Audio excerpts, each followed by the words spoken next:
உங்க எல்லாருக்குமே நிறைய கேள்விகள், சந்தேகங்கள், அடுத்து என்ன செய்யலாம் அப்படின்ற ஒரு ஆர்வம், உங்க பர்சனல் ஃபைனான்ஸை எப்படி வளர்க்கலான்ற ஒரு சிந்தனை, இது எல்லாமே அதிகரிச்சுக்கிட்டே வருது.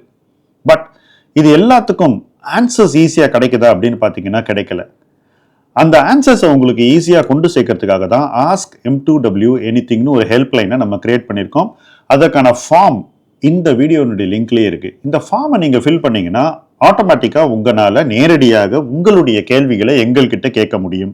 உங்களுடைய பர்சனல் ஃபைனான்ஸ் சார்ந்த சந்தேகங்களை நீங்கள் தீர்த்து கொள்ள முடியும். அது மட்டும் இல்லை, அடுத்தது என்ன செய்யலாம், யார்கிட்ட எப்படி ஆலோசனை வாங்கலாம், ஆலோசனை பெற்று எப்படி வளரலாம்ன்ற அந்த ஒரு தேடல்லையே நீங்க ஈடுபட முடியும். இது எல்லாமே உங்க முன்னாடி இருக்கக்கூடிய சாய்ஸ். இந்த சாய்ஸஸ் நீங்க சரியா செய்யணும்னா ஃபர்ஸ்ட் நீங்க இந்த ஃபார்மை ஃபில்அப் பண்ணிட்டு ஆஸ்க் M2W எனிதிங் ஹெல்ப்லைன்ல பார்ட்டிசிபேட் பண்ணணும், அதுல ஜாயின் பண்ணணும். வாங்க இணைந்து பயணிப்போம்.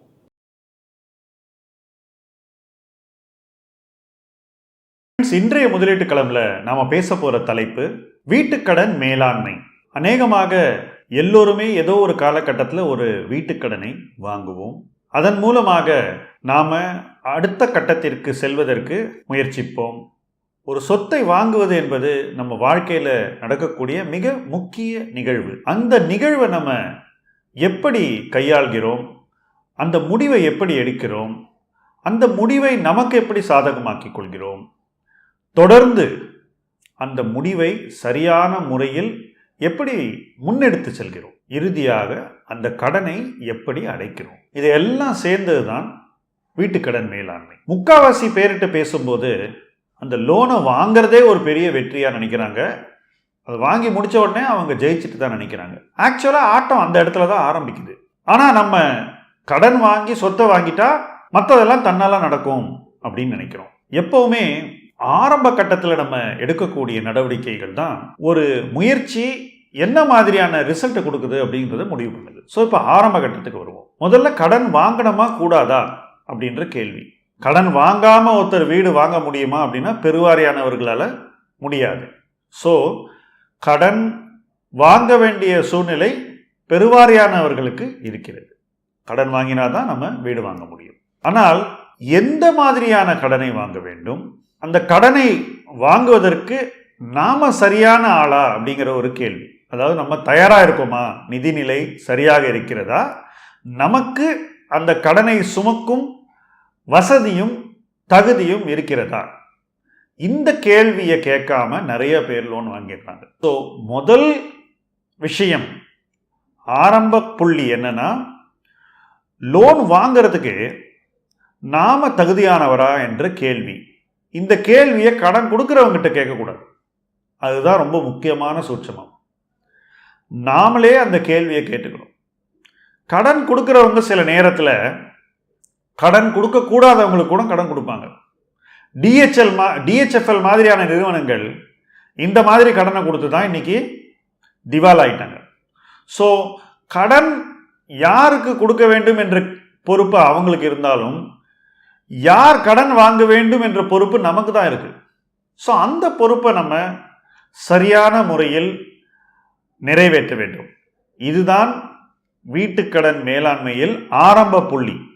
நான் லோன் வாங்கலாமா கூடாதா, அந்த லோனை வாங்கிறதுக்கு எனக்கு தகுதி இருக்கா, இந்த கேள்வியை நம்ம முதல்ல ஆராய்ந்து பதிலை தேட வேண்டும். யாருக்கு அந்த தகுதி இருக்கிறது என்றால், அந்த EMI சரியான முறையில் செலுத்த வருமானம் உள்ளவர்களுக்கு அந்த தகுதி இருக்கிறது.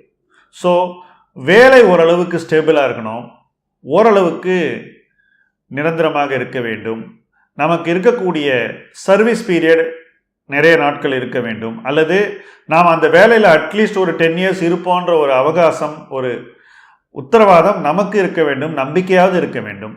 இதெல்லாம் இருந்ததுன்னா நாம் அந்த கடனை வாங்குவதற்கு தகுதியானவராக இருக்கிறோம். அடுத்தது, அந்த EMI நம்முடைய மொத்த வருமானத்தில் எவ்வளவு இருக்க வேண்டும் என்ற கேள்வி. என்னை பொறுத்த வரைக்கும் 1/3 மேலே EMI போகக்கூடாது. உங்கள் வருமானம் 100 ரூபானா 33க்கு மேலே போகக்கூடாது அப்படிங்கிறது தான் அடிப்படை கால்குலேஷன். ஸோ இந்த 2 விஷயங்கள் ரொம்ப முக்கியம். மூணாவது, அந்த கடனுடைய டியூரேஷன் ரொம்ப அதிகமாக இருக்கக்கூடாது. இன்னைக்கு இருக்கிறவங்க பெருவாரியானவங்க இஎம்ஐக்கு ஏற்ற மாதிரி அவங்க கடனுடைய டியூரேஷனை வசதியாக வச்சுக்கிறாங்க. உதாரணத்துக்கு 25 வருஷம்லாம் வாங்கிக்கிறாங்க. இன்னும் அதிகம் கூட கடன் கொடுக்க சில பேர் ரெடியாக இருக்கலாம். என் பார்வையில் ஒரு லோனுடைய டியூரேஷன் 15 வருஷத்துக்கு மேலே இருக்கக்கூடாது. 15 வருஷத்துக்குள்ள ஒரு லோனை கட்டி அந்த டியூரேஷனுக்கான இஎம்ஐ நம்முடைய வருமானத்தில் 1/3 பாகமாக இருந்தால் நாம் அந்த இஎம்ஐ கட்டுறதுக்கு நிச்சயமாக ஒரு தகுதியான ஆளாக இருப்போம். நம்ம வருமானம் அடுத்த ஒரு 10 வருஷத்துக்கு ஸ்டேபிளாக இருக்கும் அப்படின்ற ஒரு தெளிவு இருந்தால் அந்த லோன் வாங்கிறதுக்கு நம்ம தயாராக இருக்கோம் அப்படின்ற ஒரு விஷயமும் தெளிவாகிறது. இந்த 2 விஷயமும் நமக்கு தெளிவானால் தான் நாம் லோன் வாங்கிறதுக்கு நம்முடைய பார்வையிலேயே தகுதியானவராக ஆகிறோம். லோன் கொடுக்குறவங்க எப்படி வேணால் பார்த்துக்கிட்டோம், நம்முடைய பார்வை இதுதான் அப்படின்னு நாம் தெளிவாக சில வரைமுறைகளை வைத்துக்கொள்வது மிக மிக அவசியம். இந்த வரைமுறைகளுக்கு நம்ம சரியான ஆள்னு நமக்கு பட்டுதுன்னா அடுத்தது நம்ம அடுத்த ஸ்டெப்புக்கு போகிறோம். அடுத்த ஸ்டெப்பு, கடனை வாங்கக்கூடிய நிறுவனம் என்ன மாதிரியான டீல் நமக்கு கொடுக்குறாங்க. இந்த டீல்னு வரும்போது வெறும் வட்டி மாத்திரம் இல்லை, வெறும் இஎம்ஐ மட்டும் இல்லை. பெருவாரியான ஆட்கள் இஎம்ஐயை மட்டும் பார்த்துட்டே முடிவு பண்ணுறாங்க, வட்டி விகிதத்தை மட்டுமே பார்த்து முடிவு பண்ணுறாங்க. பட் சில நிறுவனங்கள் இந்த ஹோம் லோனோட சேர்ந்து நிறைய ப்ராடக்ட்ஸை பண்டில் பண்ணுறாங்க, நிறைய கண்டிஷன்ஸையும் பண்டில் பண்ணுறாங்க. ப்ராடக்ட்ஸ்க்கு வருவோம். கடன் வாங்குறவர் அந்த கடனை கட்டியாகணும். கடனுடைய டியூரேஷன் 20 வருஷம் இருக்குன்னு வச்சுப்போம், அல்லது 15 வருஷம் இருக்குன்னு வச்சுப்போம். இந்த 15 வருஷ காலத்தில் கடன் வாங்கினவருக்கு ஏதாவது ஆயிடுச்சுன்னா கூட அவங்களுக்கு அந்த கடனுடைய பணத்தை அவங்க திருப்பி ரிகவர் பண்ணணும். அதுக்கு சில நிறுவனங்கள் என்ன செய்யறாங்கனாக்கா, இந்த கடனோட சேர்ந்து ஒரு இன்சூரன்ஸையும் சேர்த்து விற்கிறாங்க. இங்கே தான் ஃபர்ஸ்ட் கேட்ச் வருது. கடனை வாங்குபவர் நிச்சயமாக இன்சூரன்ஸ் வாங்குவது நல்லது, அதில் மாற்று கருத்தே கிடையாது. ஆனால் 2 வகையான இன்சூரன்ஸ் இருக்குது. அந்த கடனை திருப்பி கொடுப்பதற்கு மட்டுமே தேவையான இன்சூரன்ஸ், அல்லது ஒருவேளை அந்த தேவை ஏற்படவில்லை என்றால் நமக்கே திருப்பி ரிட்டர்ன் கிடைக்கக்கூடிய இன்சூரன்ஸ். முதல் வகைக்கு பேர் டேர்ம், மற்றது வேற வகையான பாலிசிஸில் சேரும், என்டோவ்மெண்ட், அது மாதிரி நிறைய விஷயங்களில் சேரும். என் பார்வையில் ஒரு ஹோம் லோனோட பண்டில் பண்ணக்கூடிய இன்சூரன்ஸ் வெறும் டேர்ம் இன்சூரன்ஸாக தான் இருக்கணும். அதுவும் அந்த ஹோம் லோனுடைய வேல்யூக்கு இருந்தனாலே ஹோம் லோனை கவர் பண்ணிக்கும். மற்ற தேவைகளுக்கு அவங்க வேற டேர்ம் லோன் வச்சிருக்கலாம், இல்லை டேர்ம் இன்சூரன்ஸ் வச்சிருக்கலாம், அல்லது மற்ற வழிகளில் அவங்க தன்னுடைய தேவைகளை நிறைவு செய்துக்கலாம். ஸோ கடன் பெறுபவருக்கு ஏதாவது ஆயிடுச்சுன்னா திருப்பி கொடுக்கறதுக்கு தேவையான இன்சூரன்ஸ் ஒரு பார்ட்டு. இன்னொரு பார்ட்டும் இருக்குது, ப்ராப்பர்ட்டிக்கு எந்த டேமேஜும் வராமல் இருக்கிறதுக்கான இன்சூரன்ஸ். இதையும் சில நிறுவனங்கள் பண்டில் பண்ணி விற்கிறாங்க. அப்போ அந்த ஹோம் சார்ந்த எந்த விதமான டேமேஜும் வராமல் இருக்கிறதுக்கும் ஒரு இன்சூரன்ஸ் விற்கிறாங்க. இது என்னை பொறுத்த வரைக்கும் அத்தியாவசியம் இல்லை, பட் இருந்தால் நல்லது. அதை கட்டக்கூடிய வசதி இருந்தால் கடன் வாங்கியிருக்கிறவங்க நிச்சயமாக அந்த இன்சூரன்ஸையும் சேர்த்து வாங்கிக்கலாம். இது 2 தவிர நிறைய கண்டிஷன்ஸை போடுறாங்க கடன் கொடுக்குறவங்க. முதல் கண்டிஷன், எப்படி இந்த இன்ட்ரெஸ்ட் ரேட் ரீசெட் ஆகுன்றது, அது ஒரு முக்கியமான கண்டிஷன். எந்த இன்ட்ரெஸ்ட் ரேட்டோட இந்த கடனை அவங்க கனெக்ட் பண்ணுறாங்க அப்படின்ற ஒரு விஷயம். இது ஒரு நுணுக்கமான ஒரு சமாச்சாரம்.